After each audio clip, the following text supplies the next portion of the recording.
potential early gank pressure like a Rek'Sai, Skarner's ganks are not very good until level 6. Yep. Unless his team can give him good gank setup, which if there's a Nautilus in the bottom lane, But that's pretty good gank setup. if you pick something like a level 6, like really strong champion, like, you know, a Lissandra or something like that, that really power spikes level 6, you can have a very strong 2v2. And you can definitely take over a game like that. So Barry versus Mississauga, that's what it is. Gotcha. So Mississauga is on the purple team. Sorry, blue team.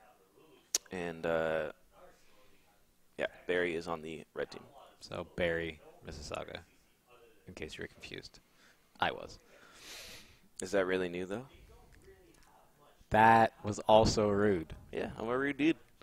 I'm a rude dude. Just like everybody to remember that I, too, have feelings and am a person. I feel like we're going to see probably a Callista last pick here. Possibly a Lucian. I know that Melise is a very good Lucian player. Is honestly a decent hyper carry, too. Lulu is open here for the blue team, which is, of course, Mississauga. If they decide to go for that, I think Lulu mid would be spicy right now. I think Lulu mid. I think spicy is a perfect way to put it. With the Jinx, with the spectacular peel that you're going to get from the They Braum. would be pretty low damage, though. I think the Jax would be a good pick. Hecarim would work, too. Yeah, Jax would be decent. Not great into Olaf, because Olaf can really push him around in the early stages of that lane. That's a decent composition. If they do lock in the Ahri to take into... That just turns it into more of a pick comp, that's all. Yeah. Twitch would be an okay pick. Hyper carry. Tito Yeah, being there flex. it is. The one, the only, what we all expected, what we all came here to see, really. I like with the enthusiasm in which you speak of Tito. Thank you. Mm-hmm. I feel like I feel Tito... like you've run into a few mushrooms in your life. I feel like Tito, believe it or not, actually does have some merits. Oh, for sure, dude. It's a broken-ass champion. Tito. Oh, Ezreal. Okay. That as real as it gets, bro. I gotta have a respectful disagree towards that one. Yeah, honestly, Twitch would have been a terrible pick, actually, thinking back against Braum, obviously. Yeah, Twitch awful. absolutely would have been bad. Yeah. I didn't like the Twitch hover. Ezreal, you know, he doesn't do much. No, it's good. It's all right. Like, it's not bad. It's just like a safe 80 carry. There's a serious lack of wave clear. If Orianna goes, even Orianna's wave clear is limited. Especially considering... I think they're okay. They got the axes. Yeah, they got the ball. That's a long cooldown on the axe. You're not going to be able... Yeah, Whatever. They'll he's figure it out. fine. They're big boys. They'll figure it out.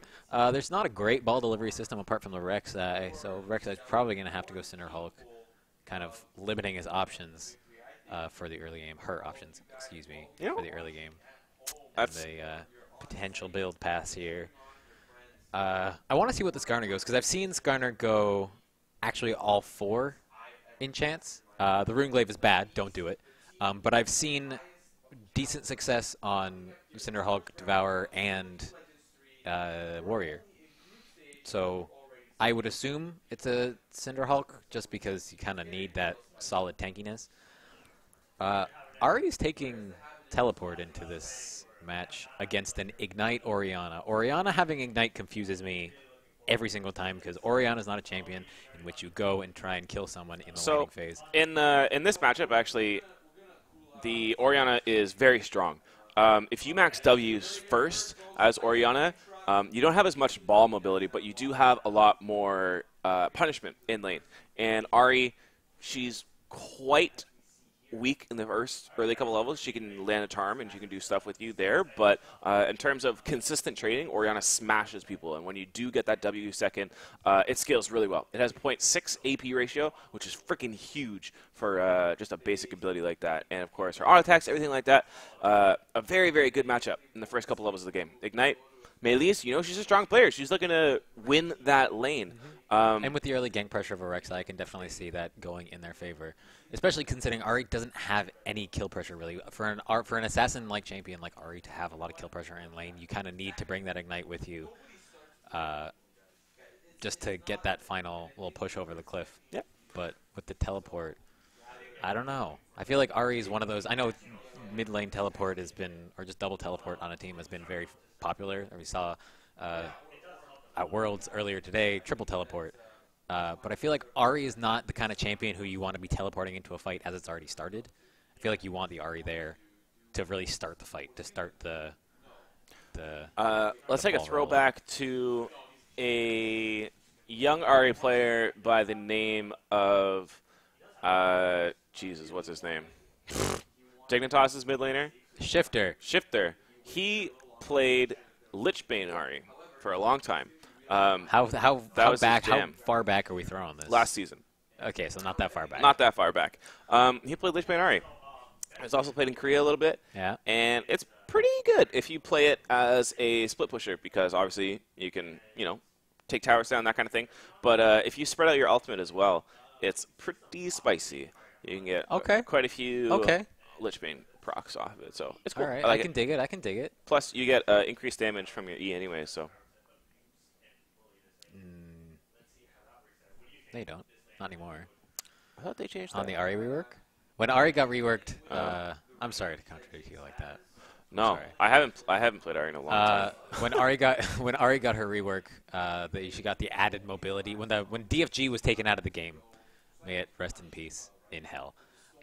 When DFG got taken out of the game, Ahri got a little bit of a compensation rework in that she got the extra mobility on her charm. No, not her charm. On her Q. As long as it's in the air, she moves Speedy Gonzalez-like. And her Q, you mean? Yeah, whenever her Q is in the air, whenever it's moving, she's moving real fast. But she doesn't get the extra damage from her charm anymore. So landing the charm isn't necessary to get that sort of 100 to 0 I think combo. that only lasted for like a month, that change. Well, where they put the charm to give a damage amplification. I didn't play Ahri before they took the FG out because I wasn't good enough to use active items. Damn. Rip. Hey, actives are hard, man. That's like a 5th button to push. Yeah, dude.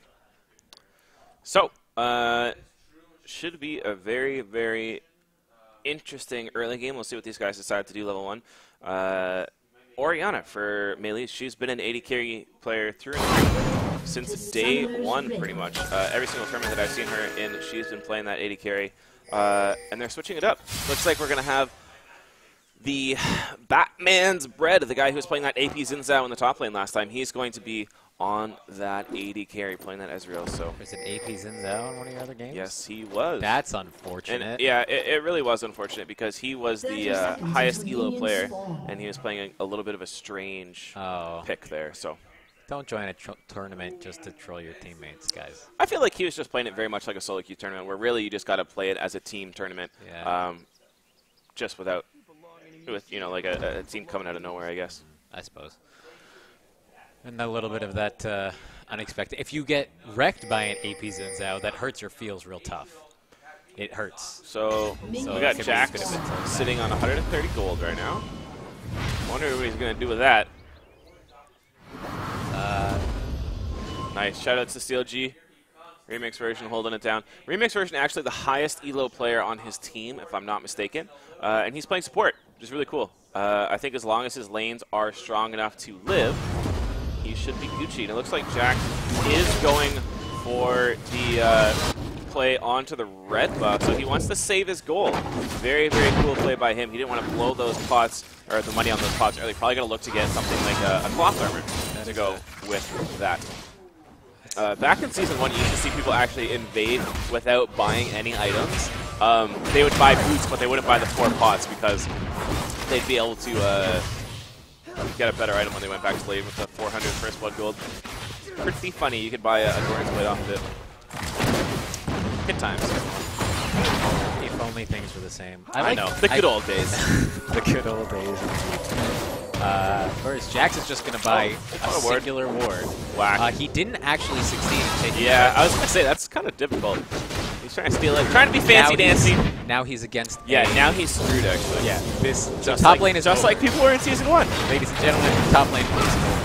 Oh, gets the stun out onto the Nautilus support. Putting a lot of good damage on him, getting trades all the way across. Mr. Mortify damn low, and with no Targon procs to get him back up, he's going to be in a little bit of trouble. Mid lane, looks like that battle is going over towards the favor of the Ahri, and she's still got her TP to piece on back if she needs to. In this bottom lane, I really do like it in favor of Saga, the Braum, and Jinx. I think Braum Jinx is a very strong lane duo with the attack speed buff. Go gang number 1, the ball does come over. Good charm, but he is going to get knocked up. The flash, the ignite is down. Orianna picking up that first blood. Really good job by her. She will secure that, get the wave pushed in as well. Hopefully with Rek'Sai, who is being chased down by that Skarner. Good shield. Doesn't have the slow. He's going to go down to the red buff, and the TP coming in from the Ahri will end that chase. Actually, sorry, that was the Olaf TPing in. A little bit odd of a decision considering he did have such an advantage. He's kind of just thrown it away now. Unfortunate decision making from that Olaf in the top lane. Olaf just gave Jax all the time in the world to recover from this ridiculous deficit that he put him in by trying to steal red buff at level 1. If it had worked, it would have been genius. But it failed, and so it was not genius. Yeah. But that play we just saw in the mid lane, exactly what we were talking about, the Orianna with the ignite, the early gank from the Rek'Sai, really punishing the Ahri for weak early levels. So, side end doing a good job in the bottom lane so far, getting really, really good trades onto the Mr. Mortified down there. He has sustained back up, most likely running some HP 5 runes or something like that. Pretty sure Olaf poops on Jax in that matchup. I'm not a top lane player, but I'm fairly certain that's one of the better counters to. I'm pretty sure Olaf poops on most things, I'll be honest. Yeah. Oh, the flash comes with in. the spicy flash. Yeah, just out of range though. Really good. And Jax with the greed went in, gets brutally struck or whatever the move's called. And that was like you said, definitely greedy. yeah, very greedy. Like he had the assist secured, and Skarner had the kill secured. There you go, Mortified going in. He does get the Braum pass along to him, but Zidane is the one who's being attacked. Batman's red, putting good damage on. Exhaust coming out. The trap is procced on Mr. Mortified. Soon the Braum pass will be able to go back up. You know, not even really a single attack put onto Batman's red there. So, very, very good trade for them. The effective health definitely in the favor of the red team here. Of course, that is Team Barry. We do see a little bit of a roam coming down from Rek'Sai here, trying to back his team up. They might be looking for a play. However, he is spotted out by a ward. You belong in a museum. Sick gank. Pipe. attaboy. The zoning, I like talking about zoning. I don't know. It must be bad. But I like talking about zoning a lot. The zone pressure from Barry, red team, with the Orianna ball, with the fact that Olaf exists, and with all of the CC that comes packed down into your tiny little neighborhood Nautilus, is actually ridiculous. Which we will hopefully see in some dragon fights, maybe a couple Baron fights, maybe a couple dragon throws, maybe a couple Baron throws. We're really lucky. Yep, do not forget though that the Braum is going to be able to basically drop a wall and protect his carries through the back. Great gang, CP coming down here, will set up a double kill. Mr. Mortified going down as well. Wow, Ahri picking up 2 kills here. Great bounce back from the early gang she took. You know, with that Braum, had there been a counterplay by Ori, all he needs to do is stand in front of his team, and she is unable to put the ball through there. Very cool picks coming out and good synergy. He's actually responding quite well. Trying to trade Jax getting dunked on the top lane. Meanwhile, Dragon going down. Red team did actually manage to respond to that gank relatively decently. Rek'Sai just headed straight to knew he wasn't going to get to the bottom lane in time. Went straight to the mid lane, got some damage down on that tower. Not enough. Would have been nice if they could have taken it. But Jack's trying to use this level advantage over Olaf. Waiting for his cooldowns. Doesn't have his 4th strike. So, of course, Olaf, the lower he is on health, the more damage he does. Absolutely beasting. And Jax, he let his passive drop, so maybe not the most experienced on a champion. And, you know, an 0-2 Jax is not very effective at being a Jax. Jax's big strength, of course, being able to split push any team to death from outer tier turret all the way to the Nexus. And with the utility that is backed behind this Olaf, he it's going to be a pretty damn scary front line to deal with. That Zidane on that Jinx is going to be, like you said, zoned very hard in these fights. I'm starting to think that you're correct in that Jax is not an experienced Jax player, but an experienced top laner or experienced teleporting user. Jax just teleported top lane to a minion, which, for those who don't know, teleporting to a minion makes your teleport cooldown 1 minute longer. If you teleport to a tower, it is 4 minutes. If you teleport to anything else, it is 5 minutes.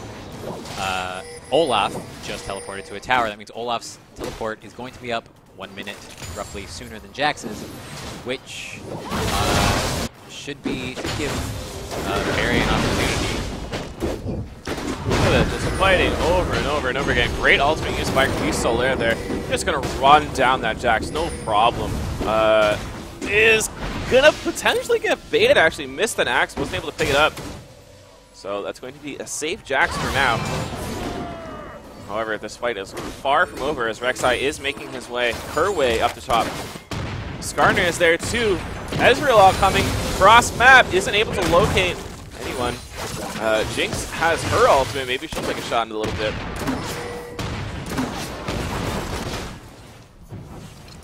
I wonder if Jax has learned from his earlier mistakes. It appears as though he has not learned from his earlier mistakes. That was a good try, though. That was spicy. It was a good, yeah, that was a pretty spicy play. I'll give you that. You tried, you failed, but you tried. Olaf itemizing exclusively defensively, likely going for the dead man's late rush. This is funny. This is how I used to play mid lane back in the day. Gonna hold that thought, obviously, because there is an engage coming in the bottom lane. 4 stocks, that's a proc. Stun going over to Mr. Mortified is the ultimate from Jinx to land. She's actually used too much mana with her rocket. She's not got enough. Rather, she used it earlier. I guess I missed that. Maybe she used the top. Anyways, back when I played mid lane in Season 2, anytime, I would always try and fight the opponent. I would never farm. I would always just try and fight. And if I lost the fight, I'd be like, damn, I messed up.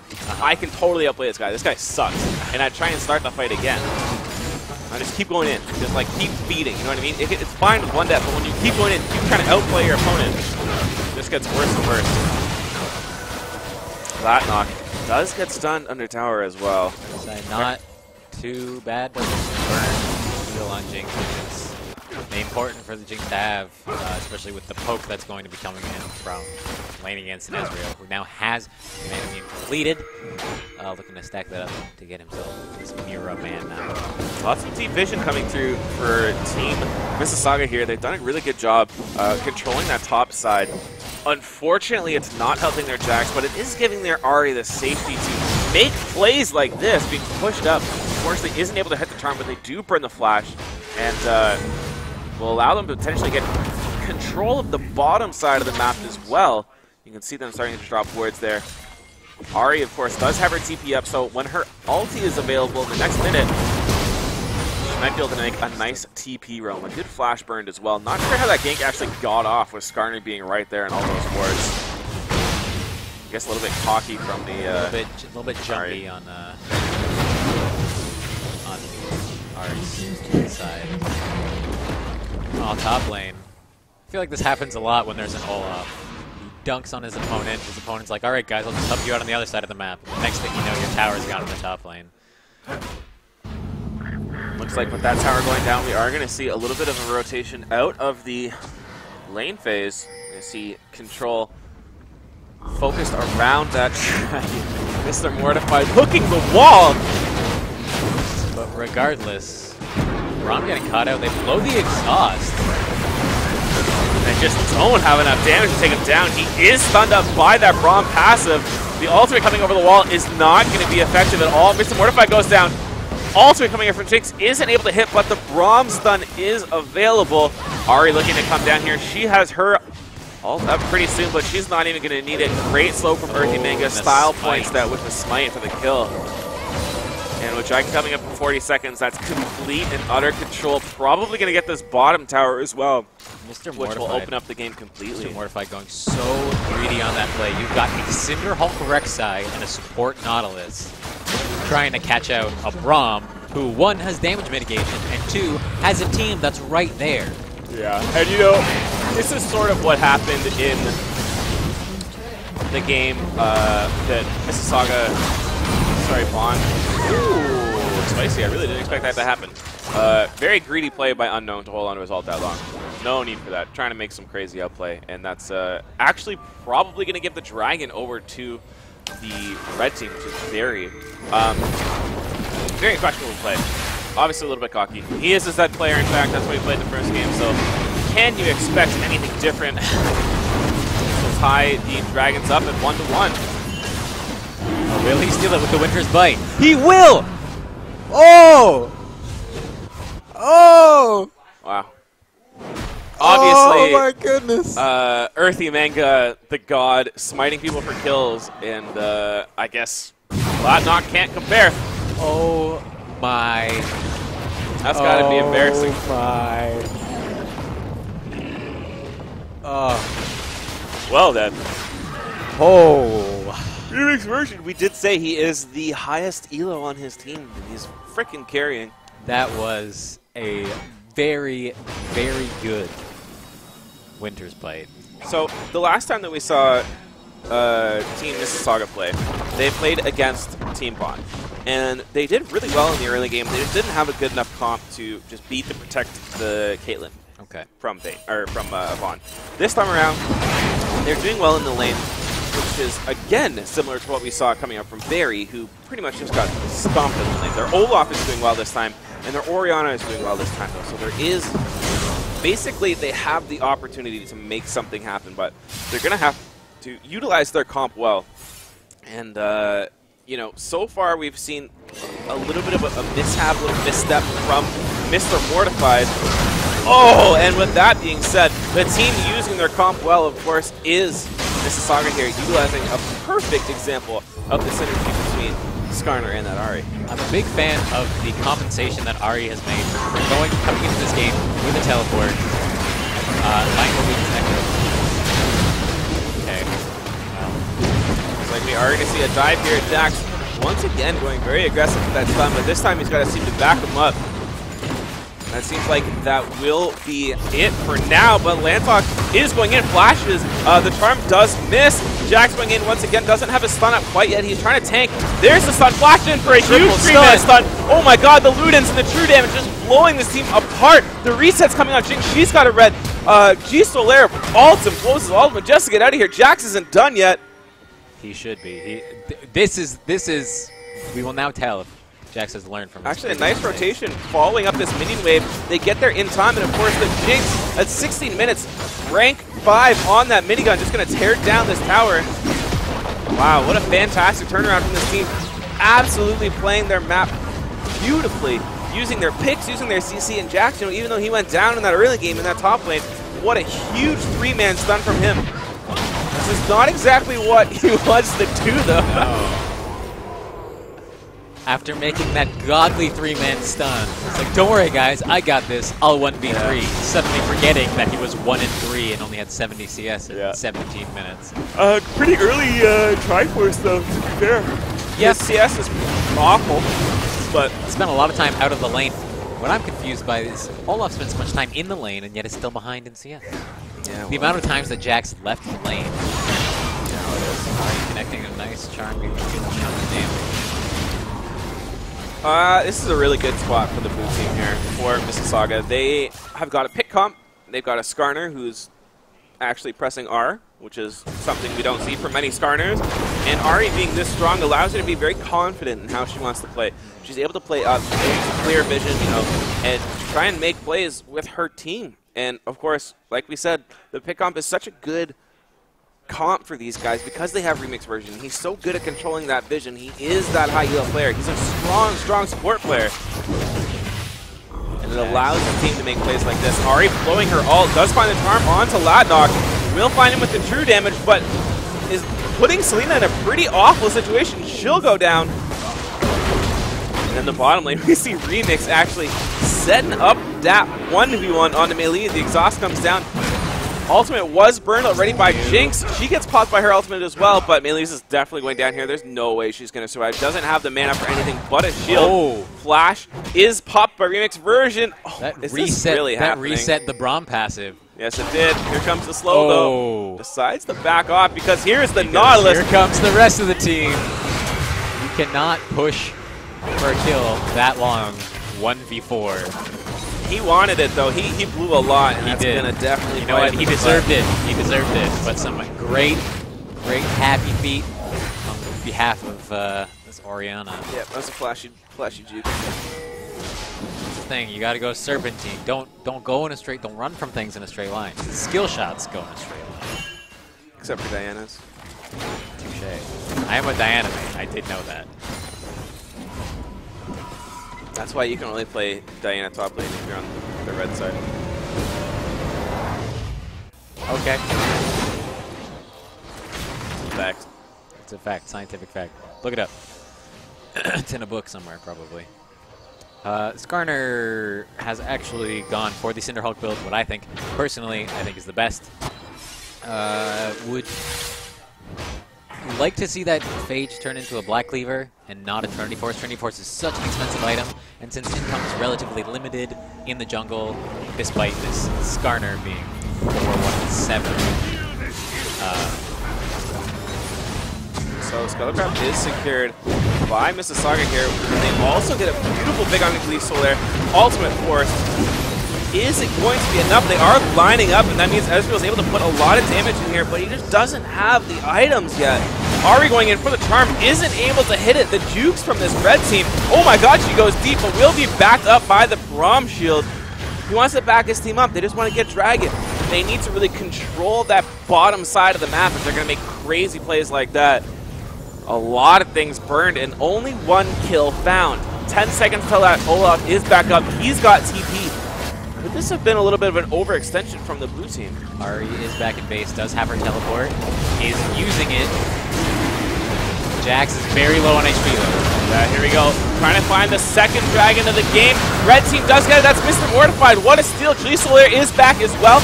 No ult though means he's going to be pretty slow and not really able to chase anyone down. He's just being kited around. And with that scuttle buff, they're going to have even more moves to deal with this guy. He's also no flash.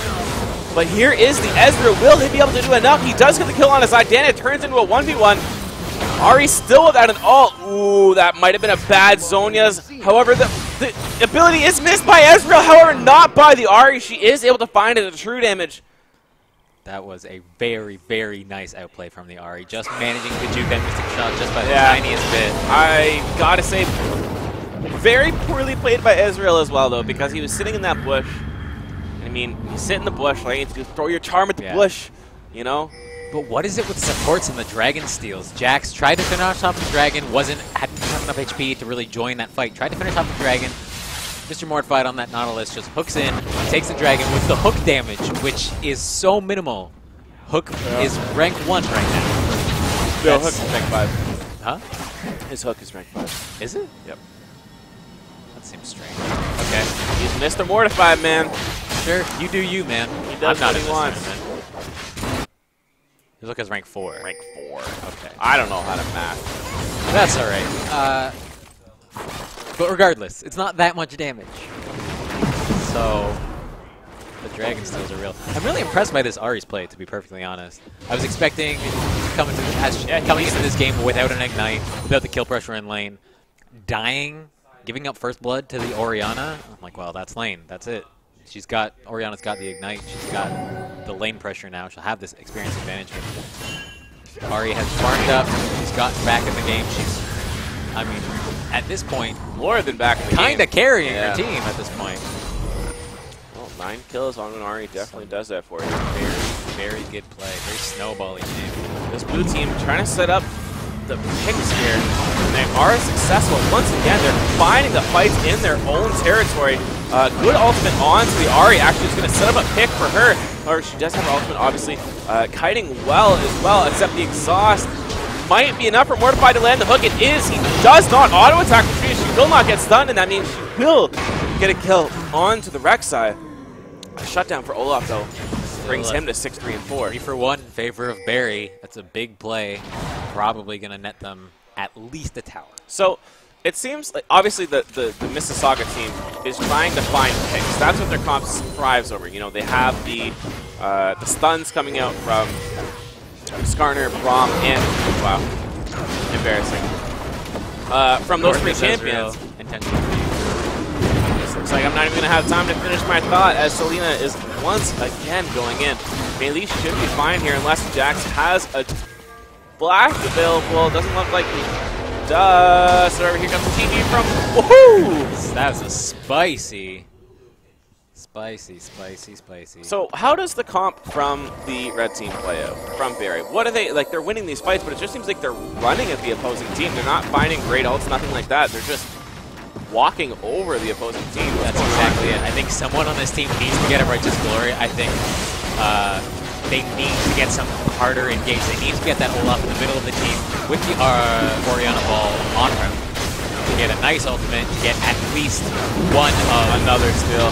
Nope. Oh, that was very close. Yeah, it was very close. I thought that was going to be a steal for sure. But Ricky Manga doing well with that smite. Press F like a boss. There we go. Mirror Mana is completed for that Ezreal. 24 minutes. That's a Mirror Mana Trinity Force power spike. This Skarner is very tanky, and this Ahri is very fed. Goodbye, Nautilus. Like I really like the way Ezreal saw Ahri and was like, oh, bye, friend. I will see you never. You're dead. Bottom lane is pushing for this blue. Excuse me. Mississauga does have their bottom lane pushing. They might make some sort of a play here on the top lane. It's actually quite a big wave. Ahri has her TP as well. In my opinion, they should keep going. But they are going to back out. There's 2 towers for nothing on the side of Mississauga. Ezreal sends us all down there. Not doing Thins much. out the wave. It'll probably, by the looks of it, it'll probably freeze around here. It might be a slightly slower push towards Barry. But still not really enough. Someone needs to go down and deal with that wave. Because with double TP, it's very easy for Jax to teleport down there and, hey guys, guess you didn't want this inhibitor. Despite him being 0 or 2 and 7, excuse me. So Dragon in a minute. For the blue team to continue this pressure, if they choose to go for this Dragon, they need to establish that ward vision. Like we said, they are the pick comp. You can see Remix version guiding his team around here, setting it all up. Of course, they got the Skarner as well. And it is very, I do think it's quite important for Barry to get this Dragon. My goodness. Please drop a ward over the wall. Ward's overrated. It needs wards, man. Vision is expensive. Yeah, so let's see if the red team does decide to contest. If they get picked out once again, I would say that's it. They've done a decent job holding on with this Baron. It's almost up. And they are going to make the correct decision, in my opinion, to stay away from this Dragon. They outscale the opposing team somewhat in terms of team fighting. Obviously, the split pushing is going to be a huge deal, dealing with that Jinx, dealing with that Jag. But, you know, the longer Olaf goes, the longer Orianna goes, the longer Ezreal goes, the more of an opportunity they will have to come back in this game.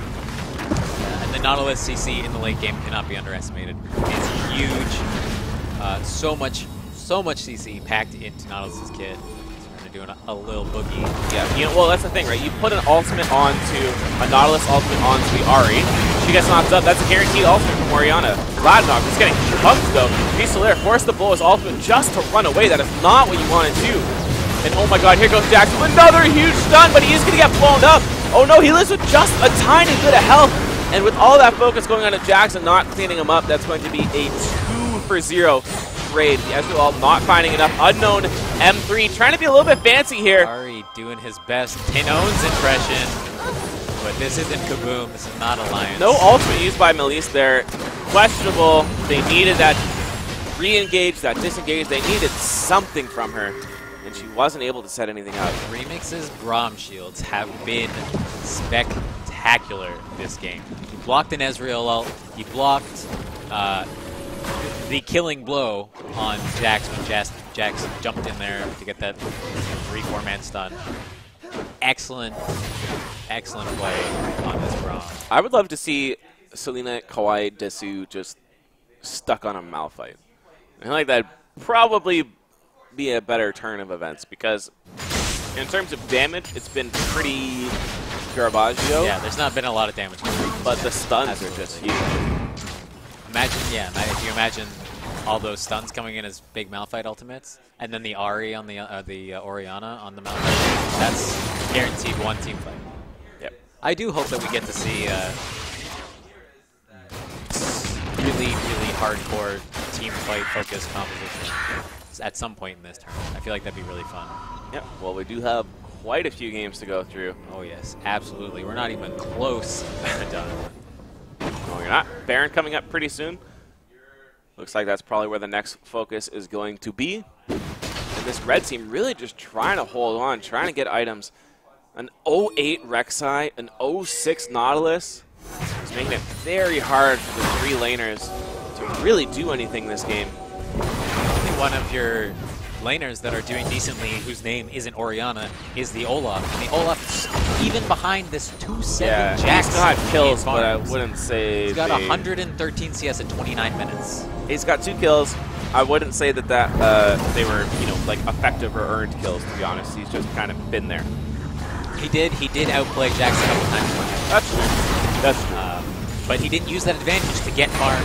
He got the tower early, but didn't do anything with it. Yeah. Tier 2 tower is still standing in the top lane for Saga. No Tier 2 towers. All Tier 2 towers still standing for Saga. None for Barry. And it doesn't take a lot. It will not take a lot to bust down one of these inhibitor towers. Yeah. Yeah, Jackson. Send Jax down to the bottom lane. It's like Skarner's on his way down there now. I haven't really seen any teams this tournament that have really looked great. Nobody's had really good map movements. Nobody's had good warding, good shot calling, nothing like that. I'd say the best so far that I've seen is Vaughn. However, I've only seen one of the groups in this tournament. Okay, here we go. First ultimate onto a really juicy target. Doesn't really do anything except force the Ariels out. Good shield coming from Braum, kind of forcing them into a choke point. Big Jinx ult not hitting the right people though. Cena just getting absolutely mongoed. Good flash by Ezreal to get himself out of there. The lack of ult on Ahri is definitely a problem here. Let's see if she can find a charm. She does hit it with Mortified, a big Orianna ult, but it isn't going to do enough damage. Waited too long, it didn't find it on the right people, unfortunately. Ezreal will get out of here, it seems like, unless he gets jumped on, which is exactly what happens. Earthy Manga finds the stun with the Braum passive, and Gulise Solier is just going to walk on out of there. That's why do you have so much gold on somebody that is really doing nothing? And I gotta say, that's one of the big problems this game, at least not having enough damage. That man's bread not having enough damage, and Gulise Solier not really doing a whole lot of anything. That is where the Jax damage comes from. Jax did a lot of work in that fight. Yeah. Got himself 3 kills, a ton of damage. I think got off a 2-man stun, one of them on Jinx, which allowed Skarner to get the ultimate off onto that. Well played team fight by half. Yep, they decided not to go for that Baron. Want to play it safe. Dragon spawning in 45 seconds. Finally, the red team is able to get some vision down here. But is it enough at this point? They're trying to clear out some wards. Ezreal using his ult again just to clear waves. Not going to have that for an ensuing Dragon team fight if it happens. See, they're getting out vision controlled like 1v2 here, basically, which is really sad. The Nautilus has no wards to drop. In fact, he does. He just hasn't dropped them yet. Olaf has nothing. You know. And just look at how tanky this Skarner is. I mean, Deadman's Plate, Cinder Hulk, Ninja Tabby. Here they go. Yep, they don't even care. Like, they're just going to start it. 13,000 gold up at 32 minutes. That's a free Baron as well. And I wouldn't be surprised to just walk on over to Dragon and pick that up as well. True damage coming from the Ahri, along with the Ludens Frogs and a Jinx. With a Harbinger, actually. Zeke's Harbinger on Braum. Really strong item on a hyper carrier like Jinx. Baron stood no chance. Really good vision by Olaf not being very useful, and the red team team so caught out of position.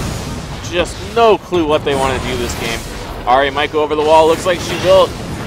Is she able to find the charm? Nope, a little bit too little, too late. Doesn't have another dash.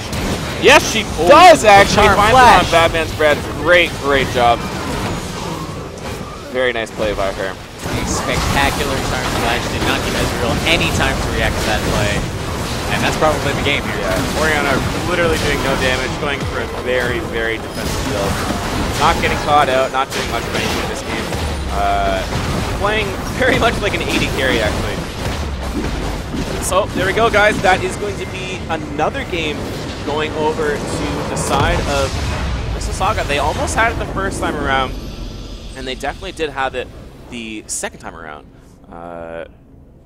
We'll see if they're able to bring it back against Vaughn if they go up against them in the next couple of games. I think they might have learned from their mistakes. They had a lot more synergy this time in their comp. They had, some pick. They had some good vision control. And like I said, that's really the strength of this team, is just playing around what Remix version can do for them. I feel like he's guiding his team towards capitalizing big time on that vision control. Some spectacular Braum play in that game. Some quite good Jinx play. I mean, very safe Jinx play. Disagree a little bit with the build, but I mean, to each their own. You do you. I don't like Bork on Jinx, just because she has enough attack speed with her minigun as it is. But apart from that, very solid game. Jax had a few misplays in the other game. Did end up learning from those mistakes. And ultimately just a pretty solid game for Mississauga. Pretty spicy game. It was pretty spicy. There were some spicy plays. All right, guys, so that is it for us for now. We're going to take a little bit of a break, and we will hop back into the next game pretty soon, and we'll see you then.